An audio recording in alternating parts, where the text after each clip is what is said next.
সাবেক প্রধানমন্ত্রী বেগম খালেদা জিয়ার রোগমুক্তি কামনায় দোয়া মাহফিল ও দুস্থদের মাঝে খাবার বিতরণ করেছেন চট্টগ্রাম মহানগর বিএনপির সদস্য সচিব নাজিমুর রহমান।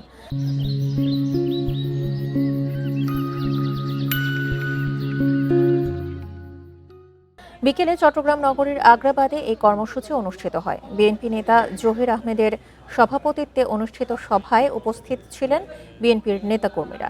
এ সময় ওসমান হাদির ওপর হামলাকারীদের দৃষ্টান্তমূলক শাস্তি দাবি করেন চট্টগ্রাম ১১ আসনের সম্ভাব্য প্রার্থী নাজিমুর রহমান। একই সাথে নির্বাচনের সব প্রার্থীর নিরাপত্তা নিশ্চিত করতে সরকার ও নির্বাচন কমিশনের প্রতি আহ্বান জানান তিনি।